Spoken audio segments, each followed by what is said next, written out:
Tekken 8 is without doubt the best fighting game, and it's not even close. So let's hop right into the whys. The main story mode. Let me just say, it's just wow. Like, it's actually that good. Like, really good. Now, over the years, the bane of every fighting game is the story mode, which, to be fair, it's a fighting game, and the audience is typically the casual or the competitive player. And the latter isn't gonna care as much, let's be real now. But I will say Street Fighter 6 did have a crack at something new, more than just fights with cutscenes, with a bit more open world, build your own character. The gameplay was nice, but the story was as basic as heating up water and calling it soup. What is strength? Yep, that's the story mode.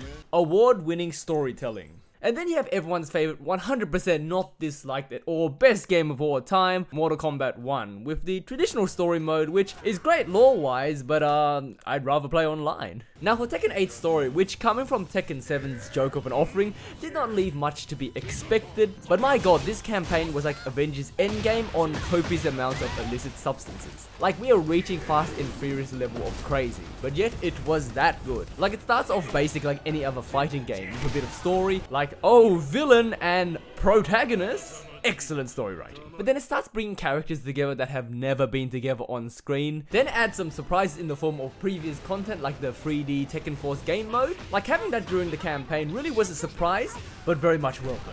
Add some stupid Tekken comedy relief during serious points of the story, it just makes it really fun to play through. The pacing was fast, yet the campaign was quite lengthy, and a lot of the stage's lore also gets explained, which you know is always nice. Overall, the combination of everything from cutscenes, pacing, to throwback gameplay just made it a real joy to play through, and not a chore just to get skins. Speaking of skins, all of them are free, like every single one, with only 1 or 2 skins being locked behind certain game modes, but it's all free, which is a rarity these days with games like Street Fighter 6 charging for skins and not even offering any form of customization. Like, it's embarrassing that this is the norm, which now leads me to customization. Now, I will admit, this is the most in-depth customization among all the fighting games I have ever seen, and the fact that it's free, oh, I think Capcom just left the chat, is like astonishing. Like, the amount of customization they offer is actually very extensive. You think changing colors of outfits wouldn't mean much, but that alone sets a large combination. But the amount of outfits is pretty extensive too. Like, just hop onto online play and you can already see the absolute crazy creations that you think are mods, but aren't. I even found myself making a few.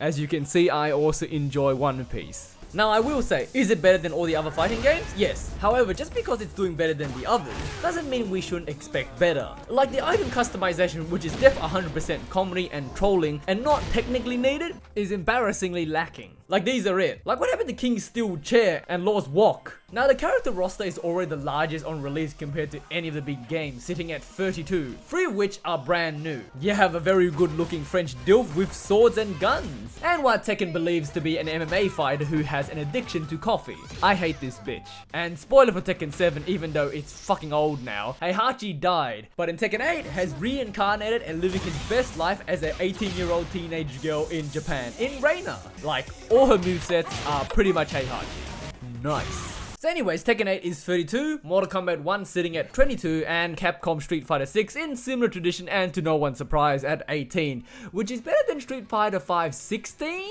But that's like saying, oh, this manure isn't as bad because it doesn't smell as bad as that one. It's still shit. Corporate greed ruining fighting games, and the simple fix is actually delivering content for the price. Shocking revelation for Capcom and Warner Brothers, I'm sure.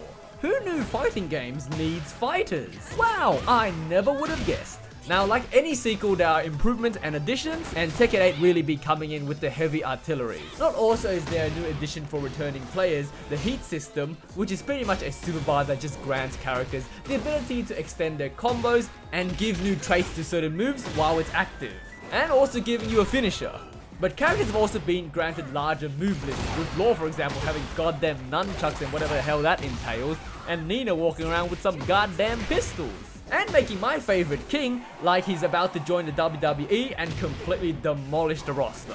This man is about to throw and slam everybody with his new moves. Like, what the hell is even going on? Like, when I saw Street Fighter 6 gave Ryu like one move, I was like, are you joking? This must be a joke. But then again, it's Capcom. Now the attention to detail is fucking so neat, by the way. Like fighters getting dirty when falling or getting hit to just dropping eyewear. It's really a nice touch.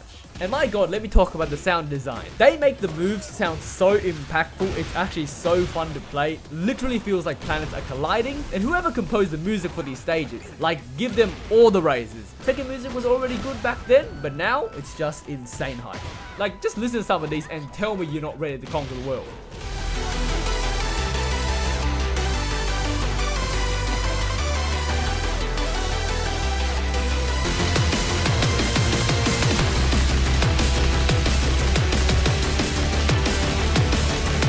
I am hype. And they also brought back Tekken Ball. I guess it's extra stuff.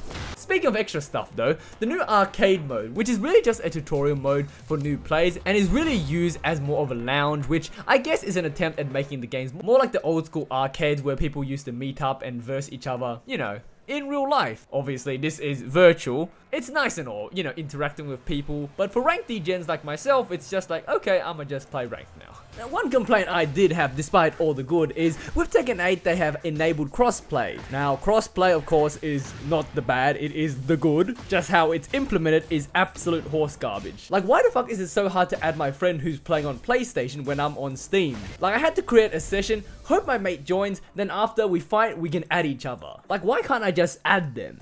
Honestly, the solution to modern day fighting games is just content, cause it's probably the easiest genre to skimp on. All you gotta do is give stages and characters diverse and technically you are golden.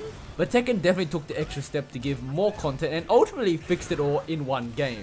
And for those looking to start fighting games, Tekken is probably the easiest fighting games cause the moves and combos are actually brain dead easy. Like, what the fuck is this? It's like 2 buttons, nothing complicated or hidden.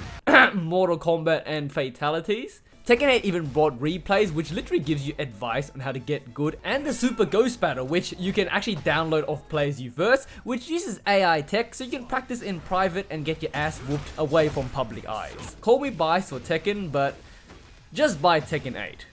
It's just better, like a lot better. Thanks for watching, please like and subscribe. For faster delivery, use Amazon Prime. Somebody once told me the world is gonna roll me. I ain't the sharpest tool in the shed. She was looking kind of down with her finger and her thumb in the shape of an L on her forehead.